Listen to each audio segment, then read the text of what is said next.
আমরা zero level থেকে class করব, এটা একদম শূন্য লেভেল, অর্থাৎ ইংলিশে আমরা জিরো লেভেল থেকে ক্লাস করব, এটা একদম শূন্য লেভেল, অর্থাৎ ইংলিশে যে কিছুই জানো না সে এই লেভেল থেকে আজকে ক্লাস করতে পারবে। যে এ থেকে জেড জানো আর কিছুই জানো না, সেই লেভেল থেকে তোমাদের একটা আমি ক্লাস দেখাচ্ছি।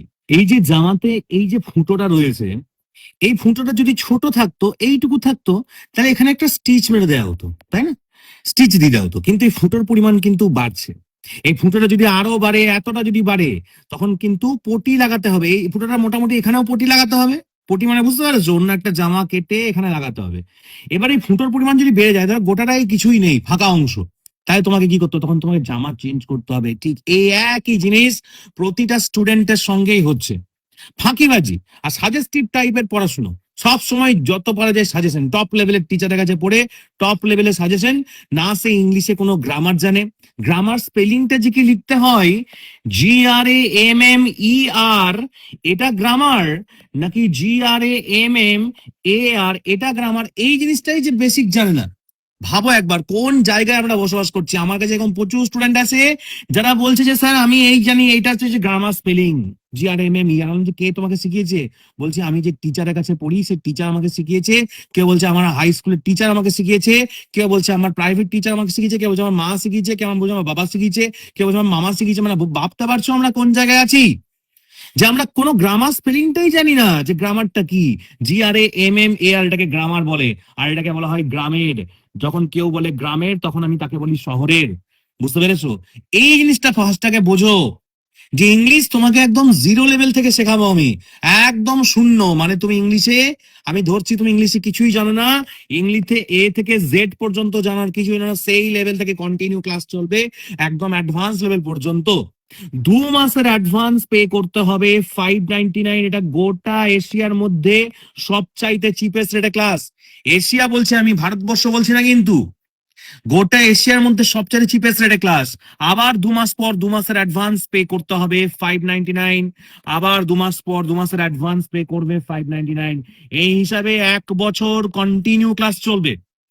ভালোভাবে বুঝে নাও, 1 বছর কন্টিনিউ ক্লাস করবে। গোটা বিশ্বে যত রকমের যা যা গ্রামার আছে, পার্টস অফ স্পিচ হোক, টেন্স হোক, ন্যারেশন হোক, ভয়েস হোক, রাইটিং হোক, থানায় জেনারেল ডায়েরি হোক, থানায় FIR রাইটিং হোক, যা বদিও সব কিছু, স্যার লেটার রাইটিং হোক, স্টোরি রাইটিং হোক, রিপোর্ট রাইটিং হোক, নোটিস রাইটিং হোক, প্যারাগ্রাফ রাইটিং হোক, ডায়লগ রাইটিং হোক, বায়োগ্রাফি রাইটিং হোক, যাবতীয় যা যা আছে, তুমি স্পোকেন বলো, গ্রামার বলো, সব শিখতে পারবে। কিন্তু আমার কাছে এই আশাটা করো না যে আমি এই 2 মাসের কোর্সে অ্যাডমিশন নিয়ে আমি সব শিখে যাব। তোমাকে 2 মাসের কোর্সে অ্যাডমিশন নিয়ে কোনো শেখার দরকার নেই। তার থেকে 599 টাকায় দেখবে বড় বড় পিৎজা পাওয়া যায়, এরকম টাইপের বড় বড় পিৎজা পাওয়া যায়। ওই পিৎজা খানি কিনে খেয়ে নেবে, নিয়ে হজম করে নেবে। ঠিক আছে? যদি শিখতে হয় তো 1 বছর কন্টিনিউ শিখবে, নাহলে ফাঁকাই শেখার দরকার নেই। কারণ এদিকে ওদিকে দৌড়ে দৌড়ে বেড়াবে না, তোমার এই দিকটা ভালোভাবে শেখা হবে না, তোমার ওই দিকটা ভালোভাবে শেখা হবে। তো ধৈর্য ধরে যদি শিখতে চাও, আবারও বলছি, 1 বছর কন্টিনিউ ক্লাস করবে। গোটা বিশ্বে, গোটা পৃথিবীতে যা গ্রামার, যা রাইটিং, যা স্পোকেন আছে সব শেখাবো। তার মধ্যে একাডেমিক মানে হচ্ছে ক্লাস 5 থেকে 12 পর্যন্ত যা যা আছে সব শিখতে পারবে। এমনকি যারা কম্পিটিটিভ অর্থাৎ চাকরির পরীক্ষার প্রিপারেশন নিচ্ছ তারাও শিখতে পারবে। চাকরির পরীক্ষার প্রিপারেশনে পৃথিবীর বাইরে থেকে কোথাও কিছু শেখানো হয় না, সব এই পৃথিবীর মধ্যেই যা আছে সেখান থেকে সব তুমি শিখতে পারবে। আর পৃথিবীর মধ্যে মানে ক্লাস 5 থেকে 12 এর মধ্যে যা আছে সেগুলোই তোমার কম্পিটিটিভে আছে। আশা করি মাথায় ঢোকাতে পারলাম। তো ওই 1 মাসের 2 মাসের জন্য কেউ অ্যাডমিশন ফাঁকাই টাকা নষ্ট করে কি করবে? তার থেকে তুমি খালি পিৎজা খাও, পিৎজা খেয়ে নাও, হজম হয়ে যাবে তোমার। এবার চলো আমরা টপিকে, চলো আজকে দেখে নি। প্রথমে আমি বলবো তোমাদের ইংলিশে যেগুলো বেসিক একটা সমস্যা রয়েছে, সেটা হচ্ছে যে কোথায় অ্যাম লিখতে হয়, কোথায় ইজ লিখতে হয়, কোথায় আর লিখতে হয়, কোথায় ওয়াজ লিখতে হয়, ওয়্যার লিখতে হয়, কোথায় হ্যাভ লিখতে হয়, হ্যাজ লিখতে হয়। এইগুলোতে তোমাদের সমস্যা হচ্ছে, তাই না? তো চলো এগুলো আমি আজকে ক্লিয়ার করে দিচ্ছি, ভালোভাবে মন দিয়ে ক্লাসটা দেখে নাও।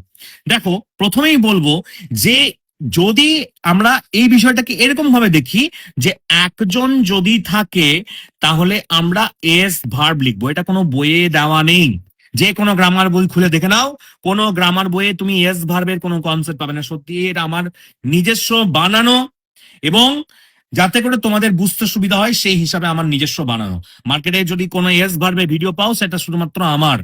এই হচ্ছে ব্যাপার, এটা কোনো গ্রামার বইয়ে দেওয়া নেই। তাই ভালোভাবে মন দিয়ে বোঝো, রাত দিন জেগে খেটে খুঁটে তোমাদের জন্য এসব তৈরি করে রেখেছি আমি।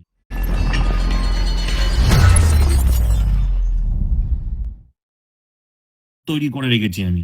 দেখো, প্রথমে জানতে হবে এই এস ভার্বের গল্পটা কি। ধরো এস ভার্ব মানে হচ্ছে এই ইজ, দেখো ইজের লাস্টে এস ভার্ব আছে, ওয়াজ এর লাস্টে এস ভার্ব আছে, হ্যাজ এর লাস্টে এস ভার্ব আছে, দেখো গোজ এর লাস্টে এস ভার্ব আছে, ডাজ এর লাস্টে এস ভার্ব আছে, সবগুলোতে এস ভার্ব। আমি এগুলোকে এস ভার্ব বলি, কারণ এই সমস্ত ভার্বের শেষে এস থাকলে এগুলোকে এস ভার্ব আমি ধরে নিচ্ছি। তাহলে একজন যদি থাকে তাহলে এস ভার্ব। এর নাম ধরো হচ্ছে রাম, তাহলে রাম যদি থাকে আমরা বলতে পারি রাম ইজ, আমরা বলতে পারি রাম ওয়াজ, আমরা বলতে পারি রাম হ্যাজ, আমরা বলতে পারি রাম গোজ, আমরা বলতে পারি রাম ডাজ। আশা করি এইটুকু বুঝতে পেরেছো। এটুকু যদি বুঝতে পেরেছো তাহলে জানবে তোমার ইংলিশে ইমপ্রুভমেন্ট আসছে। আর এটুকু যদি এখনো মাথায় না ঢুকেছে তাহলে জানবে এখনো বহু দেরি ইমপ্রুভমেন্ট আসতে। একজন থাকলে এস ভার্ব। এবার তোমাদের মনে মনে প্রশ্ন আসছে, স্যার সেটাই যদি হবে তাহলে আই মানে তো আমি, তাহলে আমি মানে তো স্যার একজন, তাহলে আয়ের ক্ষেত্রে আমরা কি লিখবো? আয়ের ক্ষেত্রে কি ইজ লিখবো, না আয়ের ক্ষেত্রে হ্যাজ লিখবো, না আয়ের ক্ষেত্রে গোজ লিখবো? এটা প্রশ্ন আসছে। তাহলে আই মানে একজন যদি হয়, আয়ের ক্ষেত্রে শুধুমাত্র আমরা ওয়াজের এস ভার্ব ছাড়া অন্য কোনো এস ভার্ব লিখবো না। দেখো ওয়াজের লাস্টে এখানে এস আছে, বুঝতে পেরেছো? তাহলে আয়ের ক্ষেত্রেই শুধুমাত্র ওয়াজের এস ভার্ব ছাড়া অন্য কোনো এস ভার্ব লিখবো না। তাহলে আমি যদি প্রশ্ন করি যে আয়ের ক্ষেত্রে কি হবে, গো হবে না আয়ের ক্ষেত্রে গোজ হবে? আশা করি মাথায় ঢুকেছে যে আয়ের ক্ষেত্রে এস ভার্ব বসবে না, গোজ হবে না, আয়ের ক্ষেত্রে গো হবে। এই হচ্ছে ব্যাপার। এটাও যদি বুঝতে পেরেছো তাহলে জানবে ইমপ্রুভমেন্ট আসছে। তাহলে এবারও তোমাদের প্রশ্ন আসতে পারে যে স্যার সত্যি তাই যদি হয় তাহলে ইউ মানে তো তুমি, আর তুমি মানে তো স্যার একজন হয়, আর তুমি মানে আর ইউ মানে তোমরা হয়, দুটোই হয়। তাহলে ইউতে কি লিখবো? ইউতে আমরা কোনো এস ভার্ব লিখবো না। আইতে যদিও বা আমরা ওয়াজের এস ভার্ব লিখেছিলাম, ইউতে আমরা কোনো এস ভার্বই আবার লিখবো না। তাহলে ইউতে যদি থাকে ওয়াজ অবলিক ওয়্যার, তাহলে আমরা কোনটা লিখবো? ইউতে আমরা কোনো এস ভার্ব লিখবো না, মানে ওয়াজ হবে না, মানে ওয়্যার হবে। তাহলে ইউ যদি থাকে তাহলে লিখবো ইজ না আর, কোনটা লিখবো? তাহলে ইউতে কোনো এস ভার্ব হবে না, মানে ইউ আর হবে। আশা করি এইটুকু বুঝতে পেরেছো। কমি হাজার হাজার ওয়ার্কশিট আমার কাছে একদম রেডি আছে, 20,000-এর ওপর ওয়ার্কশিট। 20,000 মানে বুঝতে পেরেছো, এটা তো একটা পিডিএফ, এরকমই 20,000-এ একদম রেডি আছে। কিন্তু সব ওই স্টেপ বাই স্টেপ প্রসেসে শেখাবো। এমন নয় চকলেট মতন দুম করে ফেটে যাবে, এটা ভেবো না। আর ওই যে বললাম যে কেউ এটা ভেবো না যে 1 মাসে 2 মাসে সব শিখে যাবে। যদি কেউ বলে 1 মাসে 2 মাসে শিখিয়ে দেবো, 4 মাসে 6 মাসে শিখিয়ে দেবো, সে নিতান্ত একটা চিটিং বাজ না ছাড়া মানুষদেরকে এগুলো কথা হয় না। তুমি একটা আম গাছ লাগাবে, নিয়ে এই মতো ভাবে যে আম খাবো, কি করে হবে? তোমাকে তো সময় দিতে হবে সেটার জন্য। তো আমার এই যে হোয়াটসঅ্যাপ নাম্বারটা রয়েছে, এই হোয়াটসঅ্যাপ নাম্বারটা নোট ডাউন করে নাও। হোয়াটসঅ্যাপে জাস্ট আমাকে হাই লিখে পাঠাও, সমস্ত কোর্সের ডিটেলস তোমাদেরকে আমি দিয়ে দিচ্ছি, কিভাবে কি শিখতে পারবে না পারবে। তো গ্রামারের একদম বেসিক নিয়ে আলোচনা করবো আজকে। নিজেরাই দেখে নাও এইমাত্র তোমরা ক্লাস করলে এবং কতটা কি করতে পারছো। প্রথমেই বলবো কোথায় অ্যামিজ আর হয়। তাহলে তোমাদের প্রথমেই বলেছিলাম যে ইজটা কোথায় হয়, একজনের ক্ষেত্রে ইজ হয়। তাহলে আই যদি হয়, আয়ের ক্ষেত্রে তো এস ভার্ব বসে না, ওয়াজার এসছে না। তাহলে আমরা লিখবো I am very happy today, মানে আজকে আমি বেশ আনন্দেই আছি। She dash my best friend, তাহলে সি মানে কজন? একজন, একজন থাকলে S verb, that means she is my best friend. Next sentence এখানে they dance in the classroom right now. They মানে কজন? দে মানে অনেকজন, একের বেশি আছে।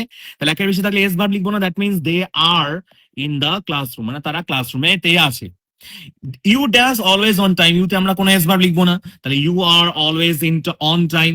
The books dash on the table, books বলেছে, একটা বই থাকলে এস ভার্ব লিখতাম, কিন্তু এখানে বুকস আছে, বুকস মানে কি অনেকগুলো বই আছে, তাহলে অনেকগুলো বই থাকলে এস ভার্ব লিখবো না, তাহলে এখানে ইজ না লিখে আর লিখবো, the books are on the table. আশা করি এইটুকু বুঝতে পেরেছো যে কোথায় অ্যাম ইজ আর হয়। নেক্সট দেখে নাও কোথায় ওয়াজ ওয়্যার হয়। ইট ড্যাশ, ওয়াজটা কোথায় হয়? একজনের ক্ষেত্রে এস ভার্ব। এস ভার্ব মানে বুঝতে পেরেছো, এই যে ভার্বের শেষে এস রয়েছে এটাকে আমরা এস ভার্ব বলবো। It dash raining heavily yesterday, তাহলে গতকাল ভালো রকম বৃষ্টি হয়েছিল, তাহলে it was raining heavily yesterday. Next, we dash very tired after the long journey, তাহলে উই লেখা রয়েছে, উই মানে আমরা, আমরা মানে একের বেশি, তাহলে উই এর ক্ষেত্রে আমরা ওয়্যার লিখবো। We were very tired after the long journey. The students আছে, মানে অনেকগুলো ছাত্রছাত্রী আছে, তাহলে আমরা লিখবো দ্য স্টুডেন্টস ওয়্যার, কিন্তু স্টুডেন্ট থাকলে কি লিখতাম? ওয়াজ লিখতাম। Next, I dance at home last night, তাহলে আমরা এস ভার্ব লিখবো আই ওয়াজ। আই এর ক্ষেত্রে শুধুমাত্র ওয়াজ আর এস ভার্ব ছাড়া অন্য কোনো এস ভার্ব হয় না, এটা তোমরা কিছুক্ষণ আগেই শিখলে। Next, the road dance empty, the road বলেছে মানে একটা রোড আছে, তাহলে the road was very empty when we pass. Next কোথায় হ্যাভ হ্যাজ হয় সেটা একটু দেখে নাও। যেমন ধরো সি ড্যান্স টু ব্রাদার, তাহলে সি মানে কজন? হ্যাজটা কোথায় হয়? এটা একজন থাকলে হ্যাজ হয়, তাহলে শি হ্যাজ